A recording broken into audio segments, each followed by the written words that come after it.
Namaste, goddesses. This is another free day, and today we have a goddess who reinvented and transformed her life. She changed everything. She changed her status, her profession, her name, even in the journey where she found herself. So today we have Aatman Parmar, who is a healer, and she largely helps goddesses around the world in healing themselves. Goddesses, put your hand together for our goddess, Aatman. Goddess Aatman, you're welcome to our show, Planet Aphrodite with Meenal. How are you? Very good, Meenal. Thank you so much for inviting. It's an honor. Pleasure is mine. Thank you. So, Aatman, would you like to take us to our journey? How it all started? How was your younger Aatman days? The younger Neeta was one of the three girls in typical conservative Gujarati family. My father and grandfather both were chartered accountants, talking about figures and numbers and investments. And that was the conversation. My mother and grandmother, very religious and spiritual people, busy with their puja and stuff like that, and with extremely strict rules for all of us, but mainly for me. For some reason, my father and the entire family was pretty strict with me, and being the eldest daughter, I had to follow a lot of rules, which my sisters did not have to.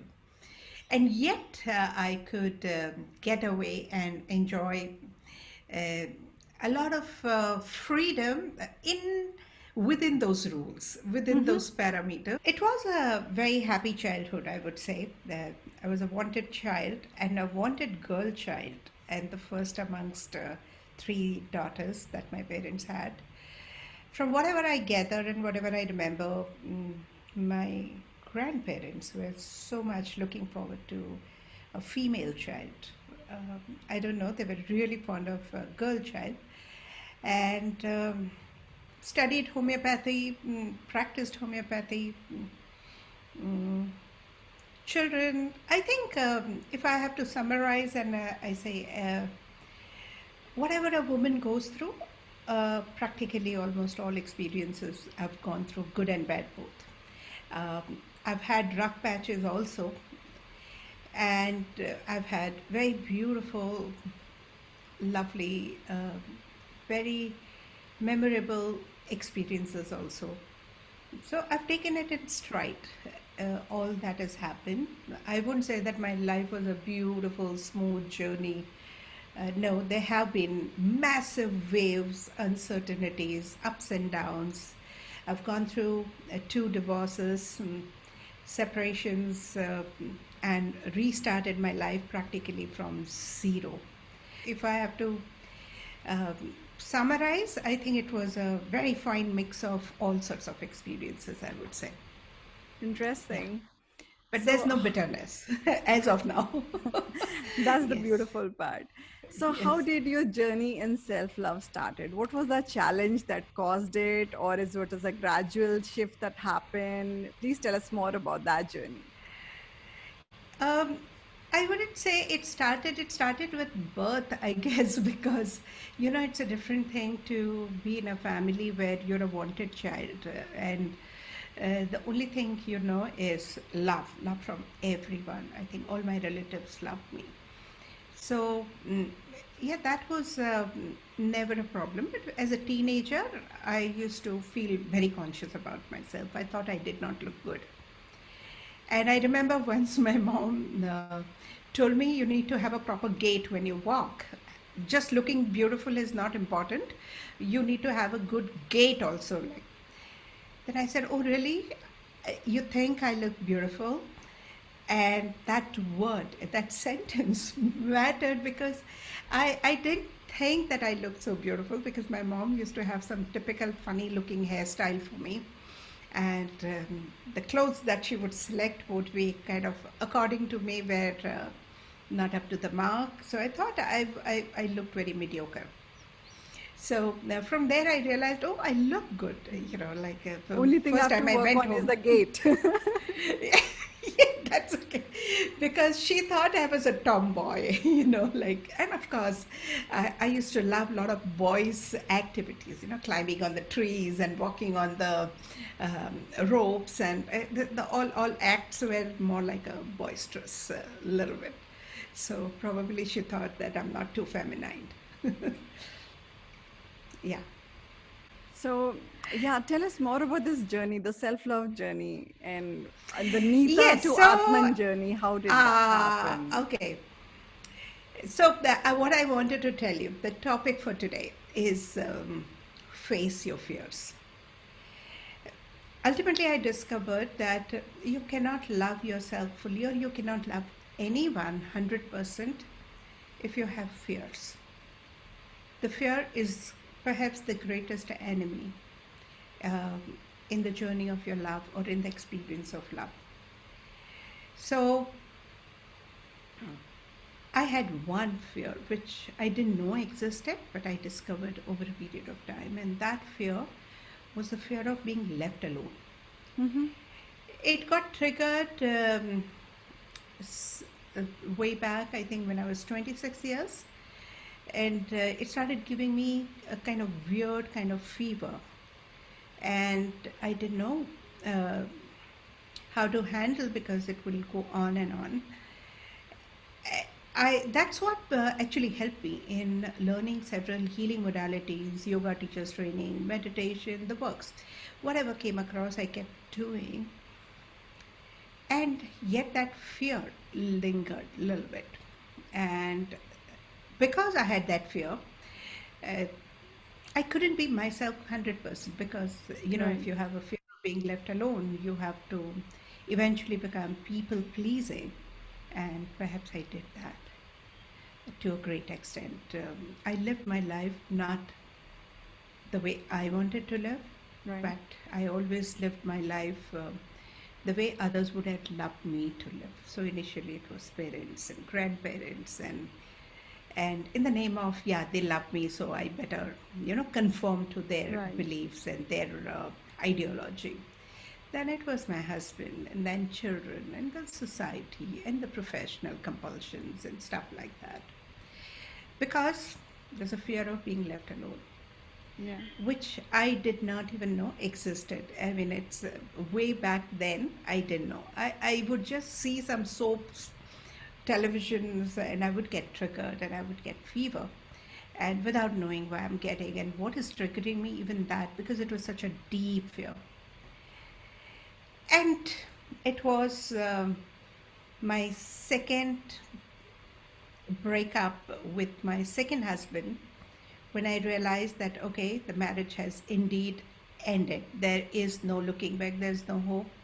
And children, they said, Mom, you've done a lot for us. It's your life now. And you should explore and you should do all that you want to do. They did it out of love, out of faith, out of genuine care for me. However, that moment was the defining moment Mm-hmm. when I realized that, okay, they are already, completing their graduation and schooling, they really don't need me. My parents were pretty independent. My marriage was ended. My career had ended. I was teaching hypnosis all over the world and taking corporate training and having such a busy life. Around 24 days a month, I was working or traveling. Mm-hmm. So even that had ended. And there was nothing, practically nothing to look forward to. And I decided to go to the mountains of Dharamshala Mm-hmm. and check in a rented property, which is which is in the mountains, in the woods. And from the house, it was a four-bedroom house I had already selected. And if you look anywhere from there, you will get isolated huts down below somewhere far off. And you see not a single human being for days together because I was down the slopes of the mountains. So the only companion I had was one dog. I don't know from somewhere. He would come at 8 o'clock and then give me company during the day, and birds. Mm-hmm. And I lived like that practically for a year. Oh. Oh, I lived there for 2 years, but I lived there consistently for 1 year. Didn't even travel. I was practically confined. At the most, I would go for a small drive and market and come back and be on my own. And I didn't have really a companion. My neighbors were there, like landlord, but the house structures are such that you can't see them. You know, they were at the ground floor, and right, from the mountain you enter straight into the house without seeing them. right, So practically, I was alone in that house for days, um, and I actually faced that. That faced practically being alone, because in Dharamshala, totally I knew 5 people and they were staying far away, much below the mountain range. So if I had to meet them, I had to almost travel for an hour and go. And so nobody was available except me and my company. right, This was the moment, Meenal, I was dreading. I dreaded throughout my life. right, But when I actually went through it, I fell in love with that lifestyle. Today, if you ask me, I can still go back and lead that life once again. And it's so beautiful. And when I look back, I said, was this the moment I was avoiding? I could have faced it much earlier. And right. had I faced it, I would have avoided a lot of experiences. And that's what I want to give a message to all human beings, why women. Face your fears. And if you face your fears, you can actually embrace yourself and love anyone. If you have fears, that will create a barrier between you and your love. So face your fears, get over the fears, whatever you're scared of. After all, when you really go through it, it's not that bad. In fact, you'll realize that that's the best thing that could have happened to you. So allow that. Be in the allowance. Life can be amazing. Today, if you ask me what were the best moments of your life, and I would say that life in Dharamshala. So much I loved it. I loved that lifestyle, the fresh air, lovely fresh vegetables and fruits. Somebody would deliver cow's milk fresh, it would be still warm, straight from the cow. It would come to my kitchen, and the bird calls and lovely mountains and such a beautiful weather. I think life couldn't have been better. It was more like living in a heaven on your own. But that gave me time to myself. I could befriend myself because I had such a busy life before that I wouldn't have time for myself. And that, I think that 1 year of consistently being with myself compensated for everything that I had missed, and I loved that experience. Wonderful. Really wonderful. Very mesmerizing. Yeah. So, if I may ask you, goddess, Uh-huh. like, what is the gem that you would like to offer to our goddesses? On your suggestion, they would like to face their fears, but you're never ready for these things. Ha! Again, face your fears. I think don't postpone it, face Okay. it, Okay. complete it. If something you feel is inevitable, you know it's going to happen. Let it happen earlier the better so that you're free. Right. Right. That's what I would say. First of all, recognize your fears Right. and then face your fears. Yeah, Yeah. yeah, That's powerful. That's yeah. powerful. Thank you. So, Goddess Atman, where can our goddesses follow you for more wisdom from you? You know. I mean, that's so kind of you to even ask. I would rather say, if you really want to follow yourself, follow your inner calling, follow your gut feelings. You're being guided. And till such time, if you want to learn how to face your fears, now because I have designed techniques, um, and I've designed a lot of ways to handle ups and downs of life, emotions that I went through, which I wouldn't want everybody to go through and then learn. If you want to cut short all your downs and ups and, like just get back where your life is taking you, probably you can learn some of the techniques on the website called eachoneheal1.mn.co. And I also have my regular podcasts on Anchor FM. Besides, if you type Aatman, Aatmn, probably you'll get a lot of info and a lot of such talks and meditations and conversations. Lovely. Thank you. Lovely. I have listened to your Anchor podcast episodes, and they are beautiful. You know, I begin my day with that, and it's really marvelous. Thank you so much. Here, I wanted to add one thing, Meena. There was a phase of my life where I experienced a lot of emotional disturbances. I felt jealousy, I felt envy, I felt insecurity, I felt anger, and I somehow couldn't relate to because I thought I'm not that. And in those days, I used to teach past life regression therapy, and I had mastered the art of regressing. So I kept regressing in some of the other past lives to heal myself. And eventually I got fed up, and then I kind of prayed and I said, please tell me what am I going through and why am I going through what I'm going through, because it's pretty painful. I keep breaking down every now and then. Right. And the answer I got is said you have to work with a lot of women. And we want you to experience what women in the world go through. And then that's a time I took a kind of oath that I will be with them. I will help women. And that oath probably is attracting a lot of women.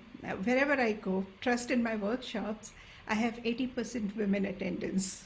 So it's very natural. And I'm not saying in India, even if I am teaching in abroad where the crowd doesn't even know me, invariably I will end up attracting 80-20 ratio. So 20% men, 80% women. And probably that's my soul plan. Right. I would say it's an opportunity. It's a beautiful opportunity to be a woman. Trust right from being a daughter to someone to mothering a daughter or a son, growing old. It's these are nuggets of life. You have a choice. Make the best out of it. Enjoy it thoroughly, or keep resenting. I mean, the way my life has gone, I could have been in another Me Too moment. No, not so bad, but yes, I could have been one of them. I rather chose instead of Me Too because I feel that if we blame, we are empowering others. Right. So stop blaming. I just said it's me instead of Me Too. So if you're asking for the nugget, I would rather say, please stop blaming others. Look within and see how and why you attracted what you attracted. There's no point blaming. There's no point waiting for others to change. Yeah. You have to keep asking, how can you change? And the day you change, the world around you changes. Perfect. It's Yeah. beautiful. Thank you. Thank you, Aatman. Thank you for your time. Thank you for your wisdom. Like, such a wise session we had today. And namaste. Namaste. Thank you. So, goddesses, in today's episode, we heard Aatman and her beautiful story. So, goddess, are you ready to face your fear head on? First of all, recognize all your fears and deal with them head on. Just face them. And once you face them, it might just heal you. So, goddesses, please comment. What would you like to hear? Who would you like to hear in next week's? Please connect and do subscribe our channel. Stay posted. Till then, keep loving yourself because self love can cause miracles. See you next week for another episode of Planet Aphrodite with Meenal. Thank you. Bye bye.